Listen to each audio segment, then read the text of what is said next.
تلنگانہ کے مختلف ڈسٹرکٹس میں اندرما انڈو راشن کارڈ سے متعلق اسکیمز کی درخواستیں وصولی کے لیے گرامہ سبھائیں منعقد کی جا رہی ہے، تاہم ان گرامہ سبھاؤں میں عوام کی جانب سے عہدیداروں سے پرجا پالنا کے دوران داخل کی گئی درخواستوں کو لے کر سخت سوالات کیے جا رہے ہیں۔ ضلع وقار آباد، نلگنڈا، جگتیال، سدی پیٹ، کھمم، سنگاریڈی کے علاوہ دیگر علاقوں سے بھی خبریں مل رہی ہے کہ کلیانہ لکشمی شادی مبارک اسکیم میں 1 تولہ سونے کا وعدہ کیا گیا تھا، خواتین کے لیے 2500 روپے دینے کا وعدہ کیا گیا تھا، پینشنز بھی دینے کا وعدہ کیا گیا تھا، کالج کی لڑکیوں کے لیے اسکوٹی کا بھی وعدہ کیا گیا تھا، لیکن ان وعدوں کو فراموش کر دیا گیا۔ کئی ریاستی منسٹرز کے حلقہ جات میں عوام میں برہمی دیکھی جا رہی ہے۔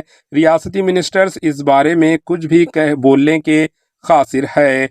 عوام کی بے چینی دن بدن بڑھتی ہی جا رہی ہے۔ کوداڑ منڈل میں ایک معذور خاتون اس بات پر برہمی دیکھی گئی کہ اندرما مکانات کی لسٹ میں ان کا نام نہیں ملا۔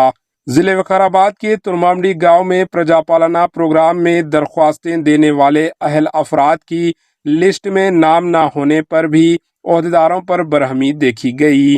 عوام نے الزام لگایا کہ اندرما مکانات صرف اور صرف کانگریس کارکنان اور کانگریس لیڈران اور کانگریس پارٹی سے جڑے لوگوں کو ہی الرٹ کیا جا رہا ہے، جس پر اہل افراد میں بے چینی کے عالم میں برہمی ظاہر کر رہے ہیں۔ تلنگانہ کے مختلف علاقوں دیہاتوں میں ریونت ریڈی سرکار پر برہمی و بے چینی کے مناظر کچھ اس طرح ہے۔ Bureau report, H N news.